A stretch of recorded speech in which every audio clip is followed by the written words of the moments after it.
Aujourd'hui je vous retrouve pour vous présenter mon book haul du mois de janvier. Je le fais assez tôt dans le mois mais c'est parce que j'ai déjà pas mal de choses à vous présenter. Je suis désolée si vous m'entendez un peu parler du nez mais je suis malade donc voilà, je pouvais pas attendre plus longtemps avant de tourner la vidéo vu que je la tourne pour dimanche. Je vais commencer par les achats neufs que j'ai fait ce mois-ci. Il y en a vraiment pas beaucoup, il y a beaucoup d'achats d'occasion. Il y en a d'autres que j'attends encore, mais j'ai eu un petit problème sur Vinted. J'avais commandé 2 romans. La personne m'a envoyé 2 romans que je n'avais pas commandés. Du coup, j'ai dû faire un échange, tout ça. Donc, ça arrivera que très bientôt, je pense à début de semaine prochaine. Donc, vous verrez ça dans mon book haul de février. C'est pas très grave. Je vais commencer du coup par les achats neufs que j'ai fait ce mois-ci. J'en ai fait uniquement 3. J'ai essayé d'acheter des débuts de saga que je voulais commencer pour cette année, donc qui font partie de mon challenge pour cette année, parce que je me suis dit si je les ai déjà pas en ma possession, je ne vais jamais commencer ces sagas. Donc la première intégrale que je me suis achetée, c'est l'intégrale 1 de La Belle Gariade de David Eddings, donc publiée chez Pocket. En plus de ça, il y a la deuxième et dernière intégrale qui va sortir au mois de février, donc je vais essayer de la sortir dans pas si longtemps que ça. Je sais plus si je l'ai mis dans ma palle de février parce que là je l'ai déjà faite, mais je sais plus si c'est ce livre là que j'ai mis. Ça me tentait vraiment beaucoup, c'est une saga de fantasy que vous m'avez beaucoup conseillé. Ça a l'air d'être de la fantasy assez classique. Je vous lis vite fait le résumé derrière. C'est le monde était jeune alors, les dieux vivaient en harmonie et les hommes ne formaient qu'un seul peuple. Aldur le sage façonna un globe au pouvoir immense, l'orbe. Mais Thorac, le dieu jaloux, s'en empara, plongeant l'univers dans le chaos. Sa félonie fut punie, le joyau lui brûla visage et mains et il fut jeté dans un sommeil tourmenté. Ainsi les hommes se divisèrent, les dieux se retirèrent et l'orbe fut cachée. Les siècles ont passé sur les royaumes de Ponant et l'histoire est devenue légende. Mais les présages l'annoncent, Thorac va se réveiller. Et l'orbe a disparu pour la seconde fois. Elgarat le sorcier, c'est lui que repose sur un unique et si vulnérable pion, le jeune Garion, un valet de ferme ignorant que son destin l'entraînera dans la plus dangereuse et la plus palpitante des quêtes. Donc voilà, une fantaisie qui a l'air assez classique pour commencer, avec un jeune garçon qui va suivre une petite quête, je pense, pour suivre son destin ou quelque chose comme ça.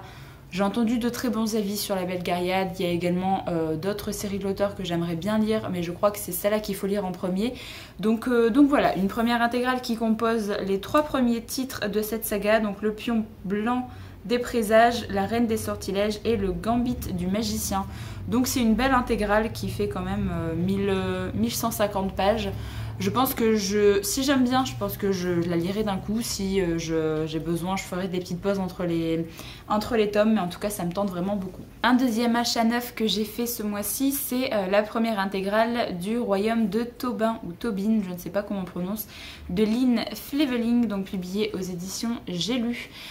C'est pareil, c'est une saga que j'avais très envie de commencer cette année. Donc je me suis pris la première intégrale. Je crois qu'il n'y en a pas tant que ça pour cette saga. Je crois qu'il n'y en a que 3, quelque chose comme ça. C'est des intégrales qui sont pas très très longues. Donc voilà, je pense que ça va se lire assez vite. Après, j'ai vu que c'était appelé intégrale 1 en français, sauf que techniquement, ça correspond juste au premier tome en anglais. Donc j'ai l'impression que les éditions J'ai lu ont fait un petit peu comme pour l'Assassin Royal. En fait, ils ont sorti les tomes individuellement en poche avant et après ils ont regroupé le format original en intégrale, alors que c'est juste le premier tome. Donc je suis très curieuse de voir ce que ça peut donner. Alors au niveau du résumé, je crois qu'il y en a un ici.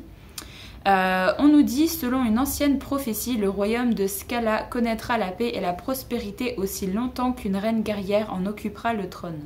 Mais l'usurpateur compte bien y mettre un terme en éliminant toutes les prétendantes à la couronne. Pour protéger Tobin, l'ultime héritière d'une longue lignée de souveraines, une sorcière use de sa magie ancienne et interdite pour la transformer en garçon, mais à quel coût ? Donc voilà, j'en sais pas plus, mais ça me tentait bien. C'est une auteure que j'ai très envie de découvrir et j'ai entendu de très très bons avis de personnes qui l'ont lu, à qui je fais vraiment beaucoup confiance. Donc je suis très curieuse de commencer cette première intégrale. Le dernier achat neuf de ce mois-ci, c'est la première intégrale de La Couronne des 7 royaumes de David Biko, si on dit version anglophone, toujours publié chez J'ai lu. Et alors ce titre-là, J'ai décidé de me le prendre à cause du compte Insta Coxigru l'a lu. Et d'ailleurs, il y a un autre roman que j'ai acheté en occasion qui c'est aussi un petit peu sa faute. Parce qu'elle l'a lu récemment, je crois qu'elle avait pris cette saga avec son abonnement France Loisirs et elle a commencé à lire le premier tome. Elle en a dit beaucoup, mais beaucoup de bien, et du coup ça m'a vraiment donné envie de prendre déjà ce titre maintenant. Ça fait un moment que je l'ai dans ma wishlist, ça fait un moment que je voulais le lire et il est dans mon challenge justement pour cette année. Donc je me suis dit voilà, c'est parfait. Elle m'a vendu un petit peu du rêve au niveau de son avis, donc ça me tente beaucoup. Et je sais pas si c'est un petit peu comme pour Le Royaume de Tobin, si c'est l'intégrale 1 qui correspond uniquement au premier tome en VO. Je sais pas comment ils ont fait ça pour les éditions J'ai lu.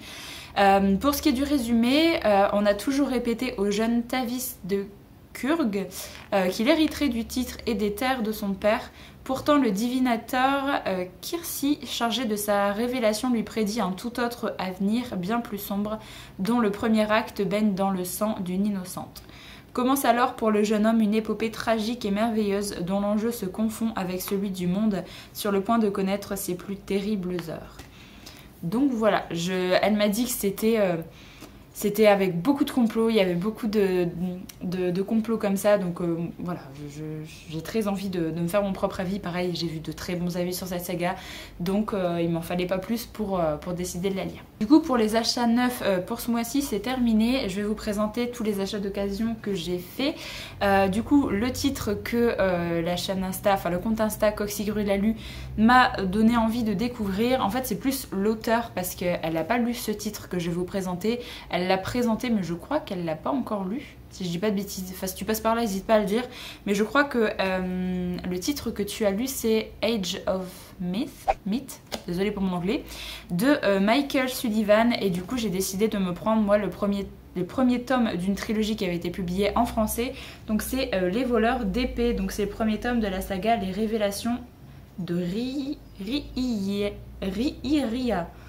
Voilà, je vais y arriver. Donc publié chez Brajlon. Ça fait un moment que je l'avais dans ma wishlist en fait, ce titre-là. Vu qu'elle a beaucoup parlé du titre qu'elle a lu de cet auteur et ça m'a donné envie de découvrir ce titre-là. Je crois qu'elle s'est pris d'ailleurs la trilogie également des révélations de Riiria. Donc voilà, je ne me rappelle plus du résumé, donc je vais vous le relire parce que ça fait très longtemps que je l'avais mis dans ma wishlist ce titre. Du coup ici on va suivre Royce et Adrian qui sont voleurs et mercenaires et qui n'ont jamais reculé devant une mission.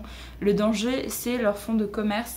Alors qu'on leur propose la fortune servie sur un plateau d'argent, ils pensent n'en faire qu'une bouchée. Ils n'avaient pas prévu qu'on leur tendrait un piège. Les voilà accusés du pire des crimes, l'assassinat du roi. Pour sauver leur peau, ils n'ont pas le choix. Il leur faut dénouer les fils d'un mystère qui, depuis des générations, renverse les monarques et bouscule les empires. Donc voilà, c'est une trilogie quand même avec des grosses briquettes quand même. C'est des beaux bébés à lire. Mais ça me tentait bien. Alors par contre, si jamais vous êtes intéressé par cette saga, je me suis renseignée si c'était sorti en poche avant de regarder pour l'acheter en grand format. Il n'y a eu que les 2 premiers tomes sortis en poche. Donc si jamais vous voulez lire cette saga, ne vous faites pas avoir pour ne pas avoir forcément une saga dépareillée, à moins que ça ne vous dérange pas. Mais il n'y a que les 2 premiers tomes qui sont sortis en poche. Le 3e n'a jamais été publié en poche. Donc cette saga n'est disponible que en grand format si vous voulez vraiment tous les 3 tomes dans le même format. Enfin bref. Donc voilà, c'est un auteur que j'ai très hâte de découvrir. Je pense que ce sera pas pour tout de suite parce que j'ai prévu de lire d'autres choses avant. Mais vu que je l'ai eu, je crois que je l'ai eu sur Momox à 4 ou 5 euros, quelque chose comme ça. Donc ça valait vraiment le coup. Ensuite on passe à 2 romans de chez Brajlon également que j'ai trouvé en allant à ma bouquinerie. Donc c'est 2 grands formats d'une même auteure. Je crois que c'est techniquement la suite, enfin un premier tome et un second tome, enfin je sais pas si on peut considérer ça comme une saga, mais c'est deux livres qui se passent dans le même univers il me semble. Donc c'est L'héritage des rois passeurs de Manon Fargueton et Les illusions de Savloir que j'ai trouvé du coup à ma bouquinerie vraiment en état nickel. Ça fait très longtemps que je veux découvrir cet auteur en fantasy, surtout avec ces 2 titres là parce que c'est 2 titres qui ont fait beaucoup parler d'eux et j'ai vu de très bons avis en fait sur ces titres là. Alors par contre il faut que je me renseigne, je crois que c'est celui-là qu'il faut lire en premier. Si je dis pas de bêtises, mais il faudrait que je me renseigne avant. J'ai vu que Camelot Magic Ado voulait mettre en avant la fantaisie française de cette année pour le mois de la fantaisie. Donc je me dis que ce serait cool de découvrir cet auteur pour le mois de la fantaisie. Donc je vais peut-être garder ces titres-là pour le mois de mai. Je crois que c'est en mai, oui c'est ça. Donc voilà, je vais pas forcément vous lire les résumés parce que dans le doute, je sais plus vraiment lequel il faut lire avant l'autre. Donc j'ai peur de spoiler si jamais je lis techniquement le second tome. Mais voilà, c'est une auteure que j'ai déjà lu en contemporain. Il y a l'année dernière, j'avais pris un de ses romans à ma médiathèque. J'avais pas forcément été voilà, plus fan que ça, mais vu que j'ai entendu de bons avis sur cet univers de fantasy, ça me tente bien. Toujours pendant ma petite visite à ma bouquinerie, j'ai trouvé 2 tomes d'une trilogie qui me tentait beaucoup à cause de l'encre de la magie, donc de Rémi, parce qu'il en a beaucoup parlé sur sa chaîne, il a beaucoup parlé de cet auteur. Je vous invite d'ailleurs à aller voir son compte Insta si jamais vous ne connaissez pas, parce qu'il parle de pas mal de fantaisie et de fantaisie dont on n'a pas forcément l'habitude de parler maintenant, en fait un peu des anciennes fantaisies, tout ça. Et il a bien sûr dit un petit peu ce qu'il comptait lire cette année et il avait prévu de relire un petit peu tous les livres de Mercedes Laquet, je crois, ou une bonne partie là cette année. Et moi j'ai trouvé 2 premiers tomes des Héros de Val-de-Marne, donc le premier tome Les Flèches de la Reine et le tome 2 L'Envol de la Flèche, qui est une trilogie qui est très difficile à trouver parce qu'en fait elle est plus éditée. J'ai trouvé les 2 premiers tomes à ma bouquinerie, je me suis dit que j'allais les prendre parce que vraiment ils étaient pas très chers et du coup j'ai regardé tout de suite pour voir si le 3e tome était disponible quelque part et il va arriver parce que j'ai réussi à le commander sur Momox. Donc voilà, il va bientôt rejoindre ma pile à lire aussi, comme ça j'aurai la trilogie complète. Et Rémi a fait une story à la demande, je crois que c'est ça. C'est comme ça que tu appelles, sur justement Mercedes Laquet avec un peu l'ordre dans lequel il faut lire les trilogies, tout ça. Et c'est la première trilogie qu'il conseille de lire, donc je suis contente parce que je vais pouvoir commencer avec la première trilogie. En plus c'est des très très courts romans, donc je pense que ça va se lire assez vite et comme ça je pourrais me faire mon avis sur l'auteur, sur cette saga et je suis plutôt contente d'enfin découvrir cet auteur qu'il n'arrête pas de conseiller et voilà, je suis vraiment ravie aussi d'avoir trouvé le 3e tome mais qui va arriver je ne sais pas trop quand mais bientôt. Le dernier roman que j'ai réussi à trouver à ma bouquinerie, c'est une intégrale, c'est l'intégrale de la trilogie des elfes de Jean-Louis Fetgen. Ça fait très longtemps que j'avais vu passer ce titre mais je ne savais plus du tout de quoi ça parle et je l'avais un peu oublié dans ma wishlist et là je l'ai trouvé du coup à ma bouquinerie. Je vous avoue que j'ai pas regardé les avis sur ce livre parce que j'avais pas envie, j'avais juste envie de me laisser tenter. J'ai relu le résumé, ça m'a tenté donc je me suis dit pourquoi pas. Alors au niveau du résumé on nous dit: il y a bien longtemps, avant même Merlin et le roi Arthur, le monde n'était qu'une sombre forêt peuplée d'elfes et de races étranges dont nous avons aujourd'hui perdu jusqu'au souvenir. Dans ces temps anciens, les elfes étaient un peuple puissant et redouté des hommes. Voici le récit de leurs dernières heures depuis la rencontre du chevalier Uther et de Lyanne, la reine des elfes. L'histoire d'une trahison et de la chute de tout un monde, d'un combat désespéré et d'un amour impossible. Donc voilà, c'est une intégrale qui regroupe du coup les 3 tomes de la trilogie. J'ai envie de me lancer dedans sans forcément savoir si ce livre a des bonnes notes ou quoi, si les gens ont aimé ou pas. En fait j'ai envie de vraiment de me lancer dedans comme ça. Ça fait très longtemps que j'ai lu quelque chose qui concerne les elfes, donc vraiment ça me tente bien, j'ai bien envie de retenter un petit peu l'expérience de lire un livre de fantasy où on parle d'elfes. Donc voilà, je suis plutôt contente de l'avoir trouvé. En plus, il est vraiment en très bon état. Donc j'ai jamais lu cet auteur, donc ça me fera également un auteur de découverte. Alors ensuite, un autre roman que je voulais me prendre pas forcément d'occasion parce que c'est une saga que je voulais débuter cette année, mais je ne la trouve plus. En fait, le premier tome, je le trouve plus sur les sites pour acheter ou quoi que ce soit. Impossible de commander dans une librairie. Donc je ne sais pas si c'est plus édité, je sais pas du tout. Mais du coup j'ai réussi à trouver le premier tome de Cuchiel. Donc c'est la marque de Jacqueline Carré, donc dans les éditions vraiment comme ça, parce que je crois que les grands formats étaient encore trouvables. Moi j'avais envie vraiment d'avoir ces éditions là que je trouve vraiment très jolies. C'est une saga pareil que vous m'avez beaucoup conseillé, c'est pour ça que je l'ai mis dans ma pile à lire en fait de toute cette année, parce que c'est une saga je me serais pas forcément arrêtée dessus et vous m'avez conseillé vraiment de donner une chance à cette saga. C'est une très grosse briquette, je pensais pas que c'était aussi gros, c'est quasiment 1000 pages. Alors, on verra bien, j'ai pas forcément envie de relire le résumé, je vous avoue, pour ce titre-là, parce que je compte le lire assez rapidement, donc je pense que vous aurez mon avis assez vite, parce que j'ai bien envie de lire ce roman, parce que vous m'en avez dit tellement de bien que ça attise ma curiosité et voilà, je pense qu'il va sortir de ma pile à lire très bientôt. Et le dernier roman que j'ai à vous présenter dans cette vidéo, c'est un prêt de ma belle-maman. J'avais fait découvrir Karine Gebel il y a l'année dernière. Et en fait, depuis, elle aime beaucoup, elle découvre pas mal de ses titres. Et là, du coup, elle s'était acheté une version un peu intégrale à Françoisière parce qu'elle est abonnée là-bas. Du coup, elle m'a prêté ce titre qui regroupe Chien de sang, Jusqu'à ce que la mort nous unisse et Purgatoire des innocents.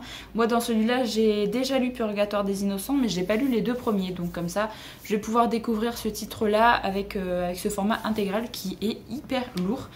Donc voilà, c'est deux titres qui me tentent bien. Je vous avoue que Chien de sang, je me le serais pas forcément pris parce que le résumé me tente pas plus que ça, mais vu qu'il est présent dans cette intégrale et que ma belle-mère me l'a prêté, je pense que ça sera l'occasion pour moi de découvrir, vu que j'aime bien Karine Gebel, globalement j'aime bien ce qu'elle fait. Il y a des titres que j'ai préférés à d'autres, mais je passe toujours un bon moment avec ces thrillers. Donc voilà, j'en ai terminé avec la vidéo book haul. N'hésitez pas à me donner votre avis si jamais vous avez lu un des livres que j'ai présentés. N'hésitez pas également à me dire si vous vous êtes acheté des choses très sympathiques là ce mois-ci. J'espère du coup que la vidéo vous a plu. Moi je vous retrouve très bientôt pour une prochaine, donc en attendant, prenez soin de vous.